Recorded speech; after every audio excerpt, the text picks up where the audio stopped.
우리 성경 말씀 같이 보시도록 하겠습니다. 성경 말씀 우리 요한복음입니다. 요한복음 4장 27절부터 30절까지입니다.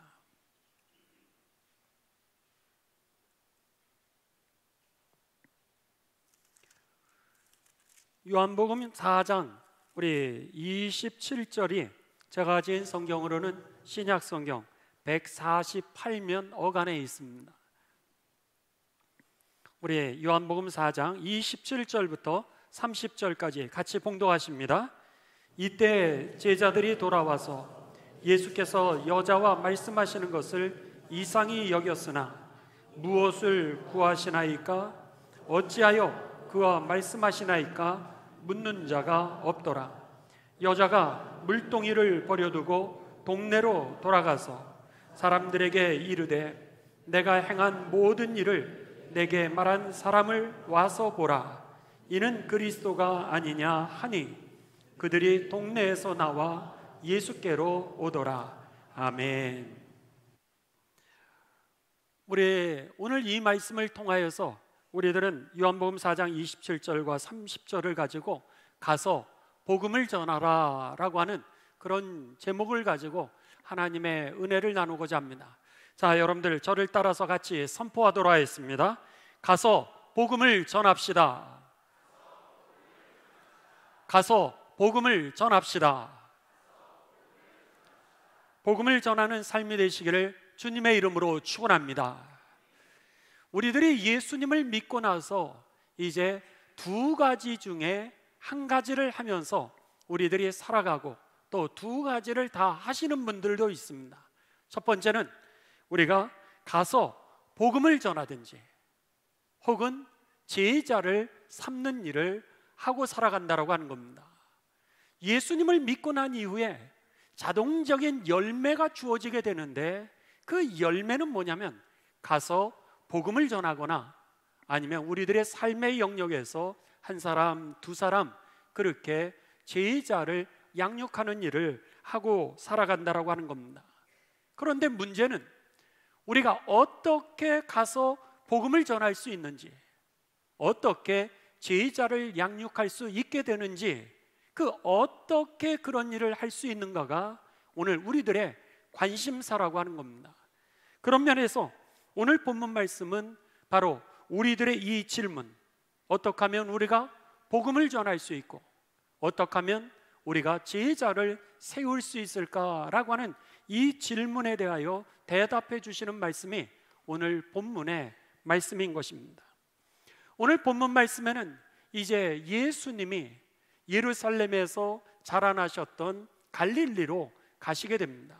그런데 가시는 중간에 사마리아라고 하는 지방을 예수님께서 들러서 가시게 됩니다. 거쳐서 가시게 되는데 이 사마리아라고 하는 지역에서 일어난 사건이 오늘 본문 말씀 요한복음 4장 2절부터 42절까지의 43절까지의 말씀이 바로 오늘 이 사마리아에 예수님이 가시면서 일어난 사건의 내용입니다. 예수님은 이제 이 예루살렘에서 가시다가 사마리아 성 가까이 가시게 됩니다. 그 사마리아 성에 가까이 가시는 수가라고 하는 마을이 있었습니다. 수가라고 하는 그 마을이 있었는데 그 마을 1km 전쯤에 야곱의 우물이라고 불리우는 그런 우물이 있었습니다. 제자들과 그 우물가에 도착하시게 됩니다.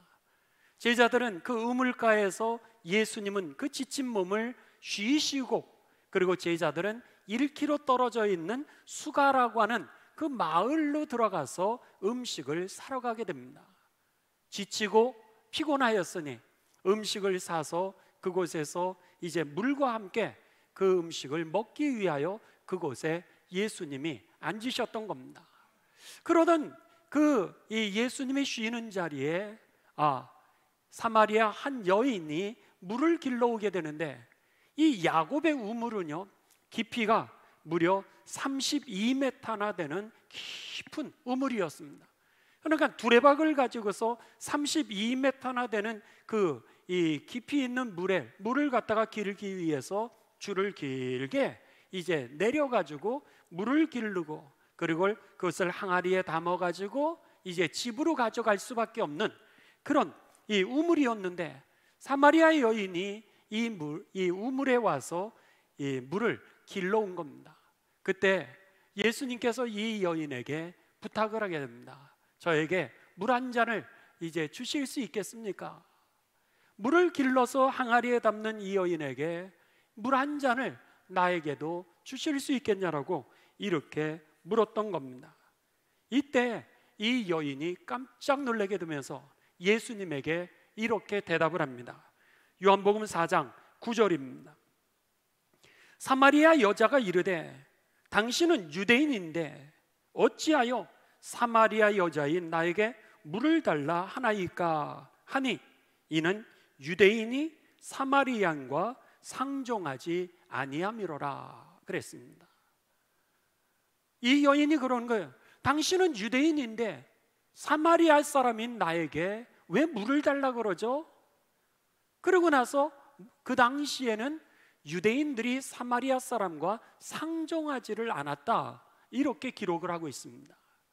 사마리아라고 하는 지역은요, 아수르라고 하는 나라에 의하여서 주전 722년에 이제 식민지가 되게 됩니다. 그랬는데 이 아수르라고 하는 제국이 사마리아라고 하는 지역을 갖다가 식민지로 만든 다음에 민족을 말살하는 정책을 취하게 되는데, 결혼 정책을 해서 아수르 사람을 이주시켜서 그들이 결혼하게 하고 순수 혈통을 없애버리고 말았습니다.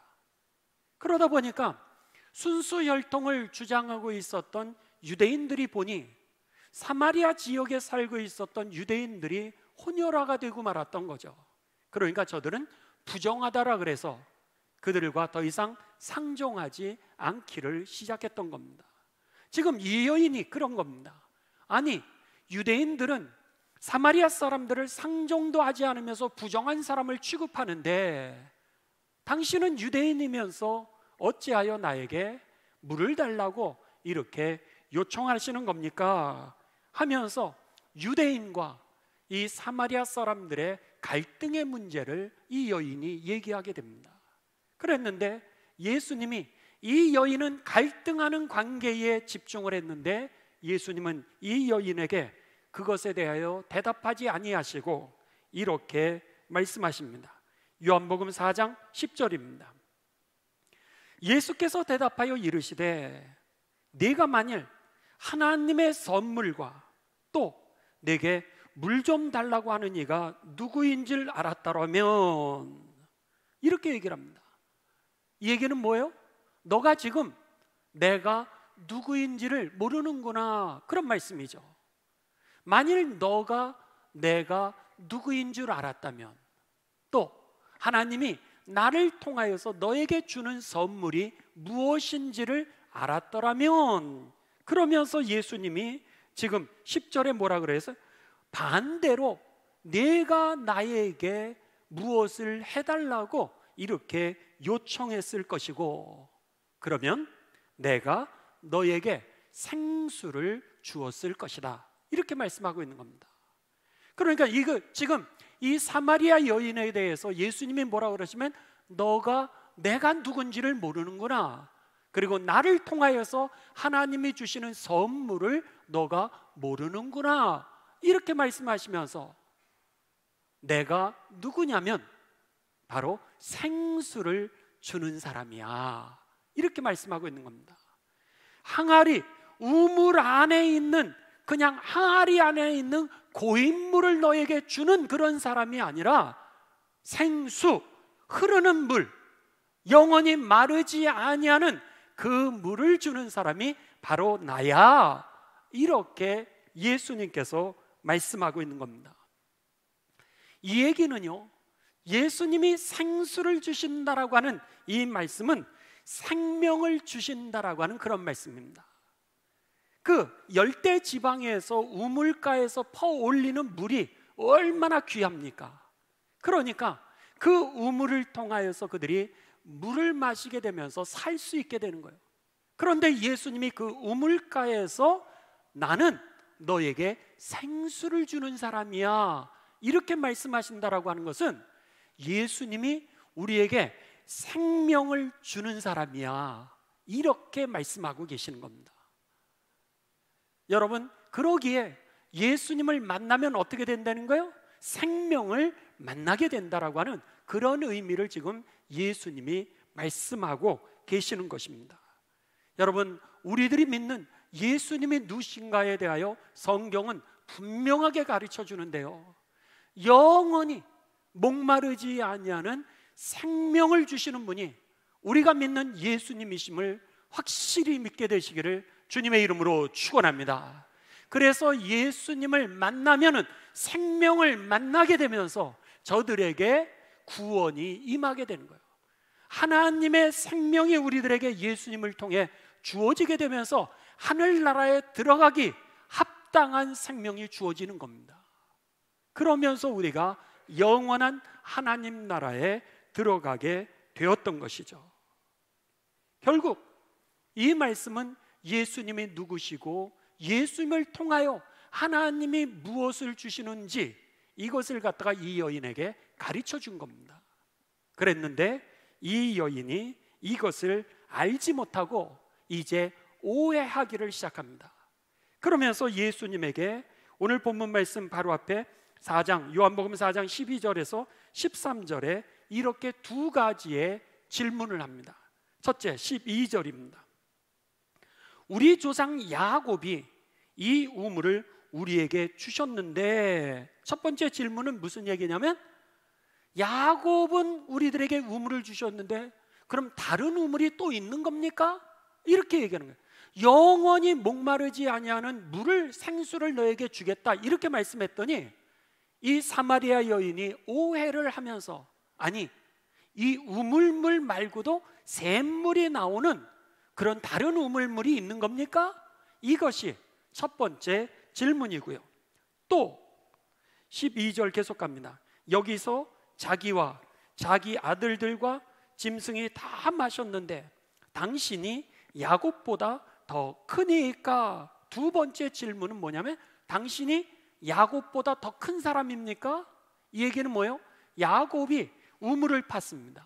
우물을 파고 나니까 그 자손에 이어서 지금까지도 팔레스틴 땅에, 사마리아 땅에 이 우물이, 야곱의 우물이 지금도 있습니다. 그러니까는 우물 하나를 파면은 그 열대 지방에서 사람들이 그 주변에 마을을 형성하게 되고 그 우물을 통하여 다 살아가게 되는데, 지금 야곱이 그렇게 해줌으로 인하여 우리가 이렇게 잘 살게 되었는데, 그러면은 당신이 이 물 말고도 다른 우물을 우리들에게 파줘서 야곱보다 더 위대한 조상이 된다는 말입니까? 이런 질문이 바로 이 사마리아 여인의 질문이었던 겁니다. 여러분, 이 여인의 마음에는 이미 이 지역, 내가 얼마나 오래 살았는지 압니까? 이 지역에는 다른 물은 없습니다. 당신 거짓말하는 사람이요, 그리고 당신 어떻게 야곱보다도 더 큰 사람이 될 수 있습니까? 있을 수 없는 얘기입니다. 이렇게 예수님의 얘기에 대해서 부정적으로 답변하는 것이 바로 이 여인의 두 가지 질문이었던 겁니다. 이때 예수님이 대답하십니다. 13절, 예수께서 대답하여 이르시되 이 물을 마시는 자마다, 예수님이 주시는 물은 생수라 그랬습니다. 이 물을 마시는 자마다, 그러니까는 이 우물물을 마시는 자마다 다시 목마르지만 내가 주는 물, 생수를 마시는 자는 영원히 목마르지 아니하리니 내가 주는 물은 그 속에서 영생, 영원한 생명입니다. 구원이 주어지도록 하는 그런 샘물이 되리라. 이렇게 말씀하시는 거예요. 이 여인에게 예수님이 뭐라 그랬어요? 나는 당신 안 믿습니다. 어떻게 내가 믿을 수 있겠습니까? 라고 이야기하는 이 여인을 향하여 예수님이, 너희가 지금 마시는 이 세상의 물이라고 하는 것은, 오늘 여기에 물이 있습니다. 이 물이 있는데 이 물을 마셔도 조금 있으면 목이 마르게 되어 있다는 게, 이게 세상의 물이라고 하는 겁니다. 그런데 예수님이 주시는 물은 한 번 마시면 영원히 목마르지 아니하고 절대로 목마르지 아니하고 다시 목마르지 아니하는 생명을 우리들에게 공급하는 영원히 구원에 이르게 하는 그런 물이니라, 이렇게 예수님께서 말씀하고 계시는 겁니다. 여러분, 오늘 예수님이 무슨 얘기를 하고 있는 거예요? 예수님이 주시는 그 생수를 통하여서 오늘 우리들에게 영원한 하나님 나라, 영원한 구원이 우리들에게 임하게 됨을 믿으시기를 주님의 이름으로 축원합니다. 예수님이 주시는 그 생수를 통하여, 생명수의 물이라고 하는 겁니다. 그 예수님이 주시는 생명을 통하여서 우리가 영원한 구원, 결코 잃어버리지 아니하는 그 구원, 확실한 구원이 우리들에게 주어지게 된다라고 하는 거, 여러분, 이것을 믿는 그 믿음이 되시기를 주님의 이름으로 축원합니다. 오늘 예수님을 믿는 그 믿음의 결국은 구원이라 성경은 우리들에게 가르쳐 주고 있는 것이죠. 따라서 세상의 물을 찾는 이들은 계속해서 목마를 수밖에 없는 인생을 살아가지만, 예수님 앞에 나오는 이들은 여러분 다시는 목마르지 않는 자유와 해방과 생명과 구원과 감사와 기쁨과 찬송이 있게 된다라고 하는 그 말씀이었던 겁니다. 그러기에 예수님을 믿는 자마다 삶이 달라지게 되었던 것이죠. 여러분, 예수님 자신이 생수였던 겁니다. 예수님 자신이 생명이었기에 그 생명이 내 안에 들어오게 되면서 다시는 여러분 영원히 변화되지 않는 구원이 우리에게 임한다라고 하는 것이죠. 믿음이라고 하는 것과 믿는다라고 하는 주관적인 의식은 여러분 완전히 다른 겁니다. 믿음이라고 하는 것과 내가 믿는다라고 생각하는 주관적인 의식과는 완전히 다르다라고 하는 것이죠. 믿음이라고 하는 것은 하나님이 주신 선물입니다. 그래서 믿음은 하나님의 선물이라 성경은 그렇게 말씀하고 있는 겁니다. 그런데 믿는다라고 하는 주관적인 의식은 예수님에 대해서 내가 흥미를 가지고 있는 생각이고, 예수님에 대해서 알기를 원하는 관심이라고 하는 겁니다. 그런 면에서 믿음과 오늘 믿는다라고 하는 주관적인 의식은 다른 거라는 거예요. 그래서 믿음은요, 여러분 하나님이 주시고요, 그리고 성령이 보증하십니다. 할렐루야. 그러니까 믿음은 하나님이 우리들에게 주시는 선물로서 그것을 우리는 은혜라고 표현하는 거예요. 은혜를 통하여서 우리들에게 믿음이 주어지고, 이 믿음을 성령님께서 확신 있게 도장을 찍음으로 인하여서 우리들에게 믿음의 확신이 생기게 되죠. 그런데 믿는다라고 하는 주관적인 의식이라고 하는 것은 예수님에 대해서 알고 싶어하는 관심이기도 하고 흥미이기도 이기 때문에 내 환경이 달라지면은 흥미는 잃어버리기도 하고요, 관심은 없어지기도 하는 겁니다. 그래서 사람들과의 상처가 생긴다든지, 내가 믿음 생활하면서 문제가 생긴다든지, 이렇게 되면 사람들은 이 믿음에 관한 주관적인 의식이라고 하는 것은 점점 엷어지기도 하고 사라지기도 하는데, 오늘 하나님의 영에 의해서 하나님이 구원에 이르게 하는 믿음은 내 안에 예수님이 거하고 계시기 때문에 변함이 없다라고 하는 겁니다. 그런 면에 있어서 여러분의 믿음이 하나님이 주시고 성령이 우리들에게 보증해 주신 구원받는 믿음이 되시기를 주님의 이름으로 축원합니다. 어제 흔들리고 오늘 좋아졌다가 내일 시험 드는 그런 믿음이 아니라고 하는 겁니다. 그것은 믿음이 아니요, 주관적인 어떤 믿음에 관한 의식이라고 하는 거죠. 그래서 오늘 본문 말씀 2장만 넘기면 요한복음 6장이 나오게 됩니다. 지금 우리가 4장을 보고 있는 거예요. 근데 6장을 보게 되면 요한복음 6장 37절에 예수님이 이렇게 말씀하십니다. 아버지께서 내게 주신 자는 다 내게로 올 것이요, 아버지께서 내게로 주셨다, 이렇게 합니다. 그러니까 예수님을 믿는 것은 하나님이 주시는 믿음을 통하여 예수가 그리스도, 나를 구원하시는 분이라고 믿어지게 된다라고 하는 거예요. 그래서 아버지께서, 우리 성경 기조를 좀 열어주시기 바랍니다. 요한복음 6장 37절입니다. 아버지께서 내게 주시는 자는 다 내게로 올 것인데 내게 오는 자는 내가 결코 내쫓지 아니하리라, 이렇게 말씀하고 있습니다. 하나님이 우리를 예수님에게 가게 하시고 예수님에게 온 자는 예수님이 절대로 내어쫓지 않는다라고 하는 것이죠. 그뿐만 아니라 이번에는 지금 요한복음 4장을 보고 있는데 10장 6장만 뒤로 가게 되면은 10장 28절에 이렇게 말씀합니다. 내가 그들에게 영생을 주노니 영원히 멸망하지 아니할 것이요 또 그들을 내 손에서 빼앗을 자가 없느니라, 이렇게 말씀합니다. 예수님에게 오는 자마다 영생을 얻게 되고 영원히 멸망하지 않게 될 뿐만 아니라 그들을 내 손에서 빼앗을 자가 없느니라, 이렇게 말씀하시면서 우리들이 믿음을 통하여서 주어지는 하나님의 생명, 구원이라고 하는 것은 오늘 영원히 나를 하나님의 나라로, 영원한 생명으로, 구원으로 이끈다라고 하는 것을 확실하게 믿게 되시기를 주님의 이름으로 축원합니다. 그래서 예수님께서 지금 그 말씀을 하셨는데 여전히 이 사마리아 여인이 이해를 못합니다. 그래서는 요한복음 4장 15절에 예수님에게 이 여인이 이렇게 얘기합니다. 여자가 이르되 주여, 그런 물이 있다면, 영원히 목마르지 아니하게 하는 그런 물이 있다면, 그러면서 내게 주사, 그렇게 합니다. 내게 주사.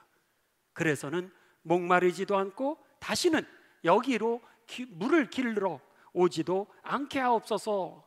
그런 마술적인 물이 있다면, 한 번만 마시면 영원히 목마르지 아니하는 그런 마약과 같은 물이 있다면, 마술적인 물이 있다면 그 물을 나에게 달라고 이 여인이 예수님에게 부탁을 합니다.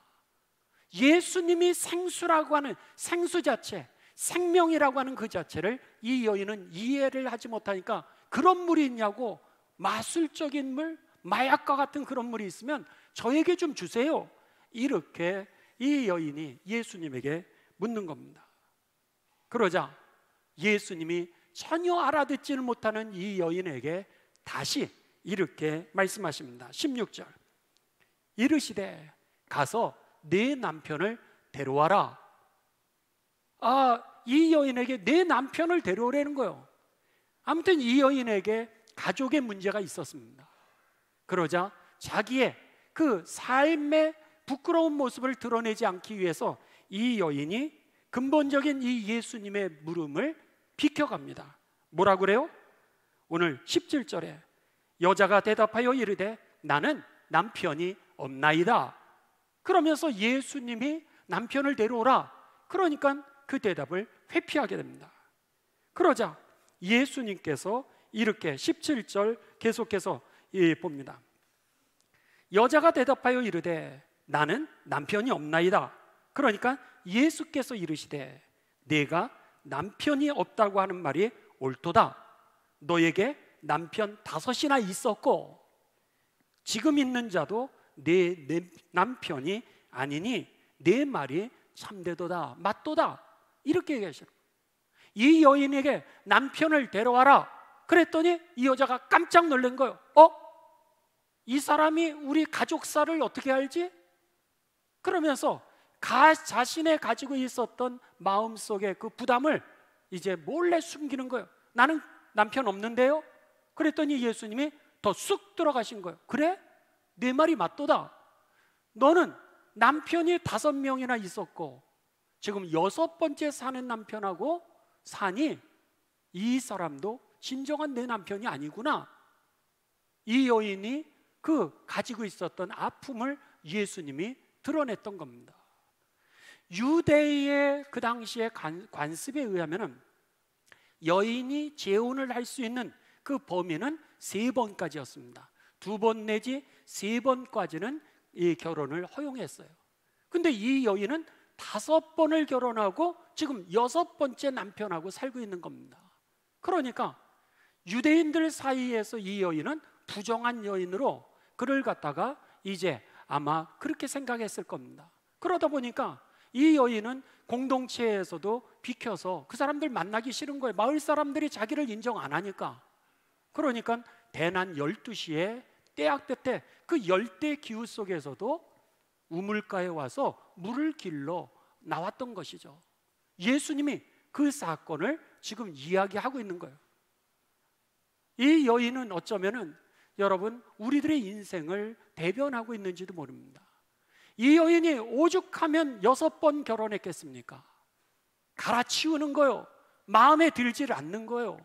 마음에 들지 않는다는 얘기는 오늘 내가 어떻게 해서든지 행복하게 살아보고 싶고 어떻게 해서든지 잘 살아보고 싶은 그 욕망이 바로 이 여인의 모습일 뿐만 아니라 우리의 모습이라고 하는 겁니다. 그런데 그 욕망을 채우기 위하여서 물을 길러 왔는데 예수님이 뭐라 그러시는 거예요? 이 물은 너를 만족하게 할 수 없어. 이 물을 마셔도 조금 있으면 또 목마르게 돼 있어. 너의 삶이 그렇잖아. 지금 그 얘기를 하는 겁니다. 그렇습니다. 여러분, 저나 여러분이나 우리가 행복을 찾아가는 사람들 아니겠어요? 인생의 가치, 인생의 의미, 감동적인 삶, 그리고 존경받는 삶, 복된 삶을 우리가 찾아가는데 예수님이 뭐라 그러세요? 세상의 물로 그 갈증을 채울 수가 없어. 한만 바꿔봐. 남편 바꿔봐. 아내 바꿔봐.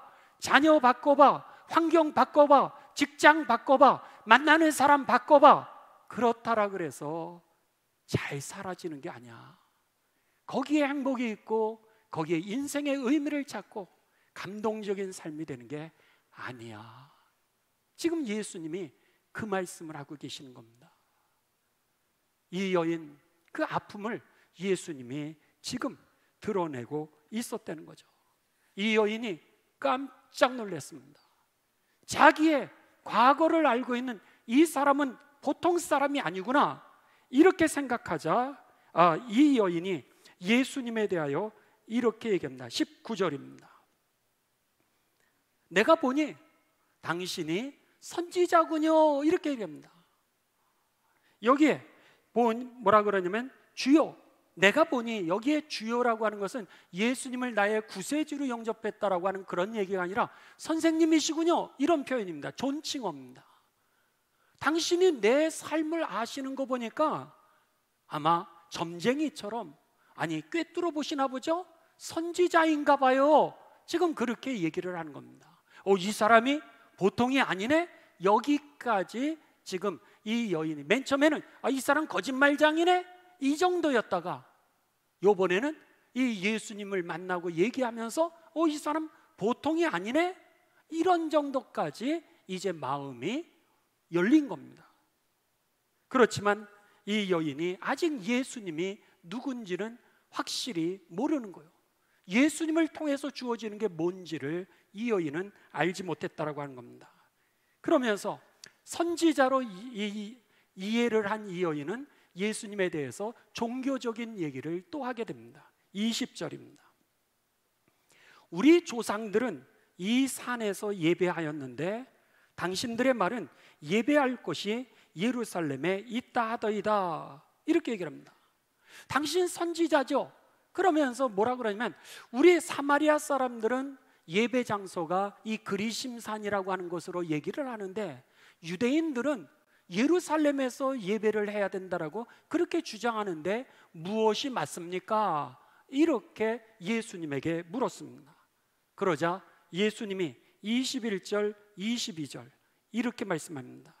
예수께서 이르시되 여자여 내 말을 믿으라. 이 산에서도 말고 예루살렘에서도 말고 너희가 하나님께 예배할 때가 이르리라. 너희는 알지 못하는 것을 예배하고 우리는 아는 것을 예배하노니 이는 구원이 유대인에게서 남이라. 이게 무슨 얘기냐면, 구원이 유대인에게서 난다라고 하는 것은 예수님이 지금 유대인 아닙니까? 지금 나를 통하여서, 예수 그리스도를 통하여서 구원이 임하느니라. 너가 그리심산에 올라가서 예배를 드린다 할지라도 그리심산이 너를 구원하는 게 아니라는 거예요. 너가 예루살렘에 가서 예배한다 할지라도 예루살렘이 너를 구원하는 게 아니라는 거예요. 예배하는 장소, 예배하는 어떤 그런 모습이 우리가 구원을 얻게 하는 것이 아니라 예수 그리스도를 통하여 구원이 임하게 되느니라, 이 말씀을 하는 겁니다. 우리가 믿는, 우리가 예배하는 그 예수님을 통하여 구원이 임하게 된다라고 하는 것, 이것이 저와 여러분에게 확실한 예배의 내용이 되시기를 주님의 이름으로 축원합니다. 그러면서 예수님이 이렇게 얘기를 합니다. 예배가 뭔지. 4장 23절 24절입니다. 이 말씀은 4장 23절 24절은 우리 성가대가 읽도록 하겠습니다. 성가대 다 같이 큰 소리로 시작. 아버지께 참되게 예배하는 자들은 영과 진리로 예배할 때가 오나니 곧 이때라. 아버지께서는 자기에게 이렇게 예배하는 자들을 찾으시느니라. 하나님은 영이시니 예배하는 자가 영과 진리로 예배할지니라. 아멘. 여기에 예수님이 이렇게 말씀하십니다. 하나님이 진정으로 진실되게 예배하는 자들을 찾으신다는 거예요. 그런데 그들은 어떻게 예배하는 자들이냐면 영과 진리로 예배하는 자들이라는 거예요. 여기에 영이라고 하는 것은 하나님의 영, 성령을 의미합니다. 그러니까 예배할 때 성령을 통해서 예배를 하고, 그리고 진리라고 하는 것은 여러분 예수 그리스도를 의미합니다. 그러니까 오늘 하나님의 영이 임하게 되면서, 성령이 임하게 되면서 우리에게 예수 그리스도를 알려주고, 그리고 예수 그리스도로 우리를 안내하면서 믿음의 고백을 하게 되는 겁니다. 믿음의 주관적인 의식으로 예수 그리스도가 나를 구세주라고 고백할 수 없다라고 하는 거예요. 예수님에 대한 여러분의 관심, 예수님에 대한 여러분의 흥미, 이것은 예수를 나의 구세주로 받아들이지 못하게 한다라고 하는 겁니다. 오직 누가 우리에게 임했을 때, 성령이 임했을 때, 하나님의 영이 우리에게 임했을 때 비로소 우리가 예수님 앞에 나아가면서 예수 그리스도를 나의 구세주로 고백하게 되면서 그 고백으로 하나님을 찬송하게 되는 것, 이것이 예배라고 하는 것이죠. 그래서 고린도전서 12장 3절에 보게 되면은요, 내가 너희에게 말하노니 하나님의 영으로 말하는 자는 누구든지 예수를 저주할 자라 하지 아니하고, 또 성령으로 아니하고는 누구든지 예수를 구세주라고 할 수 없느니라. 무슨 얘기예요? 성령이 임했을 때만 우리가 예수님을 구세주로 우리가 고백할 수 있게 된다는 거예요. 하나님이 찾으시는 예배는 영과 진리로 예배하는 자라 그랬습니다. 그러니까 이 시간 여러분들이 성령에 충만하여서 예수가 나의 구세주라고 하는 것을 고백하면서 하나님께 예배를 드리고, 그리고 하나님은 그 예수님을 통하여서 우리들에게 영원히 목마르지 아니하는 생수가 주어지는 그 자리, 그것이 바로 예배라고 하는 것이 여러분에게 믿어지고 확신 있게 되시기를 주님의 이름으로 축원합니다. 제가 왜 이 성가대에게 이 성경을 읽으라 그랬냐면, 여러분들이 아무리 좋은 찬양을 한다 할지라도 여러분들이 예배를 드리고 그리고 이 설교 시간에 눈을 감고 여러분들이 조신다면 예수님의 예배가 아니라는 거예요. 여러분이 아무리 잘한다 할지라도 이 오케스트라 팀, 이 앞에 나와 있는 찬양팀, 여러분이 아무리 여기에서 열심으로 다른 사람 앞에 여러분들의 모습을 보여줬다 할지라도 오늘 예수님이 나의 구세주시고 그 믿음을 가지고 하나님 앞에 나갔을 때 하늘에서 예수님을 통해서 주시는 생수를 받지 못한다면은 그것은 예배가 아니라는 거예요. 여러분의 퍼포먼스, 여러분의 공연일 뿐이지 여러분 아무것도 아니라고 하는 겁니다. 그래서 제가 부탁드리기는 여러분 성가대원들 아침 일찍 오시죠. 9시까지 오시려면은 여러분 먼 데서 오시니까 8시에 출발해야 되고 8시에 출발하려고 그러면 여러분들이 이제 여러 가지 준비를 해야 되니까 새벽 일찍 일어나셔야 돼요. 그러다 보니까 열심히 연습하고 나서는 설교 시간에 눈을 감는 사람들이 얼마나 많은지 모릅니다. 그것은 예배가 아니라는 거예요. 오케스트라 팀, 여기서 여러분들이 오케스트라를 하고 예배를 드리지 않고 나간다면 그건 예배가 아니라 여러분 퍼포먼스라는 거예요. 찬양팀, 중창팀 동일합니다.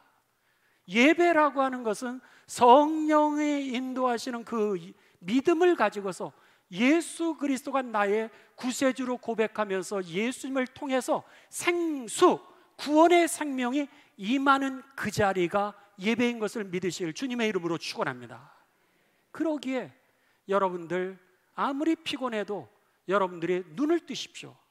그렇게 하고 오늘 졸지 마시 바랍니다. 교회까지 와서 예배를 드리는 사모하는 마음은 있어요. 그게 믿음의 주관적인 인식이라고 하는 겁니다. 관심도 있고 예수님에 대해서 알고 싶은 것은 있지만 여러분 예수님의 말씀을 우리가 직접적으로 대면하고 그 생수를 받을 때 구원이 임하게 되는 것입니다. 그렇지 않으면 우리들은 생전 교회는 다녔는데 생전 성가대는 했고 생전 오케스트라도 하고 생전 중창단도 하고 찬양은 했는데 흔들리는 거예요.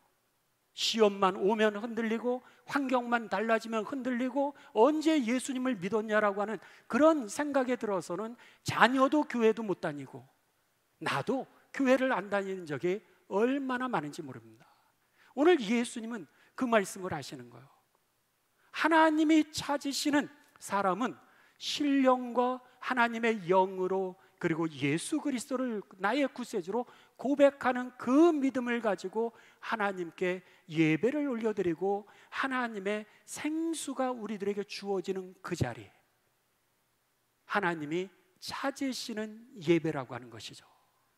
그랬기에 여러분 오늘 우리들의 삶 속에 예수 그리스도가 하나님이심을 믿고 고백하는 그 예배가 되시기를 주님의 이름으로 축원합니다. 이때 이렇게 예수님이 말씀하시는데도 이 사마리아 여인이 이해를 못합니다. 그러자 이 여인이 25절에 예수님에게 이렇게 얘기를 합니다. 여자가 이르되 메시아 곧 그리스도 구세주라고 하시는 분이 오실 줄을 내가 아노니 그가 오시면 모든 것을 우리들에게 알려주시리다. 저도요 나를 구원해 주실 그 메시아를 기다리고 있습니다. 이렇게 얘기를 하는 거예요.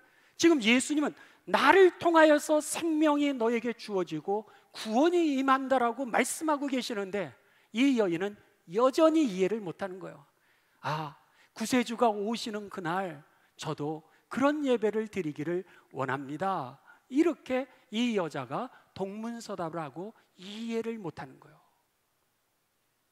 그러자 마지막으로 26절 오늘 본문 말씀 바로 앞에가 이제 예수님이 뭐라 그러세요? 다 같이 26절 봉독하십니다. 시작. 예수께서 이르시되 네가 말하는 내가 그라 하시니라. 할렐루야. 결국은 이 여인이 깨닫지를 못하게 되니까 예수님이 그 너가 기다리고 있는 그 구세주가 바로 나니라 이렇게 말씀하고 자기를 계시해 주십니다. 너가 그렇게 찾는 그 구세주가 바로 나야. 이렇게 하면서 예수님이 1대1로 자신의 삶을 드러내 주니까 그때서야 비로소 이 여인이 예수님이 누구신지를 알게 됩니다. 자, 27절 여러분 한번 성경 보시죠. 오늘 본문 말씀 결론입니다. 27절 이때에 바로 내가 너에게 생명을 주는 자야. 너가 나를 통해서 영생수를 얻게 돼. 이렇게 말씀하셨을 때에 이때에 제자들이 돌아와서 예수께서 여자와 말씀하시는 것을 이상히 여겼지만 유대인이 사마리아의 사람과 얘기를 알고 있으니까 이 여인이 예수님께 뭘 구하고 있죠? 이런 것도 묻지 않고 또 어찌하여 그와 말씀하고 계십니까? 예수님에게도 묻지 않았다는 거예요. 28절 그런데 이 여인이 예수님을 인격적으로 만나게 되면서 물동이를 버려두고 첫 번째는 자기의 생수라고 생각했던 물동이를 버려두고 동네로 돌아가고 공동체로 돌아갑니다. 나는 6번 결혼한 사람이라 부정한 사람이라고 나에게 손가락질하는 그 사람들에게 공동체로 돌아가고 그러고 나서 사람들을 만나기 시작합니다. 자기가 고립되어 있었어요. 우울증에 있었을지도 몰라요. 그런데 사람들에게 나아갑니다. 그리고 네 번째, 와서 보라. 이는 그리스도가 아니냐? 이 사람이 정말로 나를 자유케 하셨고 나를 해방하시고 나를 구원해 주신 메시아 그리스도라고 그렇게 그 사람들에게 이야기합니다. 그런데 30절 그들이 이 여인의 얘기를 듣고 사람들이 동네에서 나와서 그리고는 예수께 오더라. 할렐루야. 여러분 무슨 말씀이에요? 이 여인이 예수님에 대해서 관심을 가지고 흥미를 가지는 것은 대단히 중요한 일입니다. 예수님께 나오는 방법 중에 하나였죠. 그러나 그게 믿음은 아니었다는 거예요. 믿음은 성령을 통하여서 예수님과 1대1로 인격적인 만남을 가졌을 때 흔들리지 아니하는 구원의 확신이 드는 거. 예수 그리스도가 나를 구원해 주셨고 내 죄의 문제가 사함을 받았고 지옥의 권세가 나를 다스리지 못한다는 확신이 주어지는 거. 이것이 바로 구원에 이르는 믿음이었음을 여러분 믿게 되시기를 주님의 이름으로 축원합니다. 이렇게 되니까 이 여인이 세상의 물동이 내려놓을 수 있었던 거예요. 그리고 잃어버렸던 공동체로 다시 돌아갈 수도 있었고 나를 손가락질했던 사람들을 만날 수 있었고 그들에게 복음도 전할 수 있었던 것이고 내가 얼마나 확신이 있었는지 동네 사람들이 예수님께 나오게 되는 구원의 길도 열려지게 된 줄을 믿습니다. 이게 중요했던 거예요. 내가 가서 복음을 전할 수 있는 능력은요 여러분이 성령을 받아야 된다는 거예요. 여러분이 은혜를 받아야지만 복음도 전할 수 있고 제자도 세워지게 되는 것입니다. 그리고 예수님의 말씀을 1대1로 들으셔야 돼요.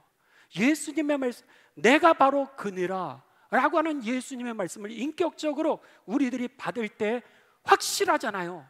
확실하게 되니까 어떻게 되는 거예요? 그때부터 와 봐라, 너 여지껏 그 문제 예수님이 해결하실 수 있어. 너 그 삶 바꿀 수 있어. 너의 가정 행복해질 수 있어. 너 절대로 후회하지 않을 거야. 이 얘기를 할 수 있게 되어지는 것이죠. 이 믿음이 있게 되시기를 주님의 이름으로 축원합니다. 마지막으로 여러분 선교사님 한 분을 여러분들에게 좀 보여드리고 제가 말씀을 마치고자 합니다. 중국 홍콩에 이제 선교에 오신 그 선교사님입니다. 칼 라이헬트라고 하는 그런 선교사님이세요. 근데 이분은요 노르웨이 선교사님으로 중국을 선교하기 위해서 파송을 받았습니다. 그랬는데 이 선교사님이요 여러분 여기 화면에 보시는 것처럼 승려복을 입었어요. 그리고 스님처럼 머리를 깎았습니다. 그냥 스님들이 있는 사회로 들어갔어요. 중국에 도착해 보니까 도교하고 불교가 흥왕하고 있었는데 그 스님들이 도를 닦고 있는데 도에 대해서 관심이 많은 것을 보게 됩니다. 그래서는 스님들이 모여 있는 데로 찾아갔어요. 그리고 나서 내가 이제 노르웨이에서 온 사람인데 내가 불교에 대해서, 도교에 대해서 좀 알고 싶습니다. 이래서 스님 모여 있는 데로 갔습니다. 그리고 나서 오전에는 불법을, 그러니까는 불교의 경전이죠. 도교와 불교에 대해서 그들이 설법을 배웠어요. 그리고 점심을 먹고 나서 오후가 되면 내가 믿는 그 하나님이 누구신지 이제 이 선교사님이 오후에는 스님들에게 설명을 시작을 했어요. 그랬는데 어느 정도까지 설명을 했냐면, 한번 다음 화면입니다. 다음 화면을 보시면 여러분, 저게 교회예요. 절처럼 세웠어요. 근데 팔각형으로 세웠어요. 중국 사람들은 팔자를 좋아한다고 그럽니다. 8이라고 하는 숫자가 부귀 번영이라고 하는 것을 상징하기 때문에 저렇게 집들도 불당을 팔각형으로 지었는데, 똑같이 그 중국 땅에다가 교회도 팔각형으로 지었어요. 그러다 보니 팔각형에 여러분 기둥이 8개가 아니에요. 8개인데 그 법당에 가보시면 빨갛게 색칠을 해놨잖아요. 중국 사람들이 왜 붉은색을 좋아하냐면 이 기쁨, 번영, 길조, 행운, 이런 뜻을 빨간색을 가지고 있기 때문에 결혼할 때도 빨간 드레스를 입고, 그리고 집에도 빨간 부적들을 갖다가 붙여놓고, 이렇게 절에도 기둥들을 갖다 다 빨갛게 했는데, 선교사님이 뭐라 그러셨냐면 바로 이 빨간 게 뭔지 아냐고, 예수님의 보혈이라는 거예요. 할렐루야. 이 빨간 예수님의 보혈이 우리를 바치고 있음으로 인해서 우리가 이렇게 잘 살게 된다는 거예요. 다음 화면입니다. 뿐만 아니라 여러분, 이 법당에, 교회에다가 십자가를 저렇게 새겨놨어요. 근데 십자가가 어떻게 생겼냐면 연꽃 위에다가 십자가를 세워놨어요. 연꽃은 뭐죠? 불교가 가장 신비하게 숭상하고 있는 심벌의 이 꽃입니다.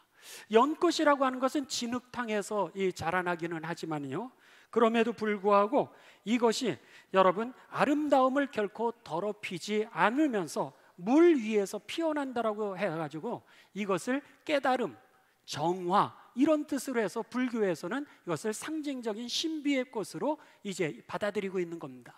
그랬는데 이 선교사님이 그 연꽃 위에다가 십자가를 갖다가 그리면서 뭐라면, 이 연꽃 당신들에게 있어서 삶을 정화시켜주고, 그리고 당신들에게 있어서 오늘 이제 이 깨달음을 가져다 주는 이 연꽃도 하나님이 창조하신 것이라고.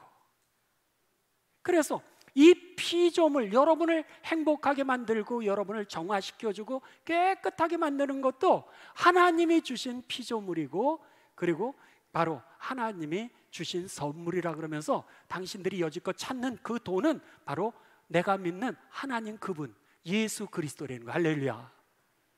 여러분, 결과 어떻게 됐는지 아세요? 스님들이 집단으로 개종했습니다. 할렐루야. 70명의 스님이 예수님을 영접하게 되고, 그리고 중국 이 도풍산에서 이분이 돌아가실 때는 270명의 스님들이 예수님을 영접했어요. 할렐루야.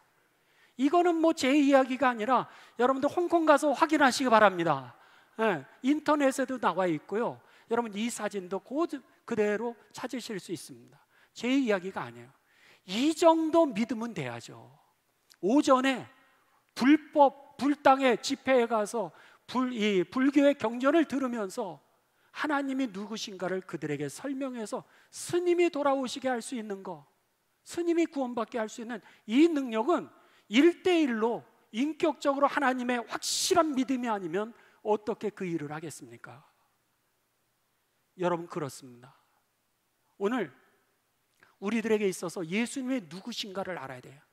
구원을 주시는 그 생명의 근원이시고요, 더 나아가 오늘 예수님을 통해서 우리가 영원히 목마르지게 아니하게 하시는 하나님의 그 축복을 주시는 분이 바로 예수 그리스도라고 하는 것을 확실하게 인격적으로 여러분 믿으시는 가운데, 우리가 스님과 대화한다 할지라도 여러분의 마음에 두려움이 없고 스님을 오히려 주께 인도할 수 있는 구원의 통로가 되시기를 주님의 이름으로 축원합니다. 우리 다 함께 기도하시겠습니다. 하나님, 감사를 드립니다. 저희들에게 하나님 오늘 믿음이 무엇인지, 또 믿음에 관한 주관적인 인식이 무엇인지, 내가 어떻게 예배를 드려야 될지 깨닫게 하여 주시오니 감사를 드립니다. 주님, 이 설교는 주님 앞으로 인도하는 것뿐이지 어떻게 주님을 만나게 할 수 있겠습니까? 우리가 하나님의 은혜를 받게 하여 주옵소서. 성령을 체험하게 하여 주시옵소서. 인격적으로 주님을 영접하는 1:1 만남이 이 예배 가운데 있게 하여 주시어서 영원히 목마르지 아니하는 생수를 얻게 하여 주시옵고, 모든 상황과 조건에서 자유하고 해방하게 하시는 구원의 능력을 체험하게 하여 주옵소서. 그래서 스님조차도 주께 인도할 수 있는 담대한 믿음이 있게 하여 주시어서 우리가 서 있는 땅, 하나님께는 예배하는 땅이 되게 하여 주시옵고, 많은 사람들에게는 복음을 전하거나 제자를 일으키는 자리가 되게 하여 주시옵소서. 예수님의 거룩하신 이름을 받들어 기도드리옵나이다. 아멘.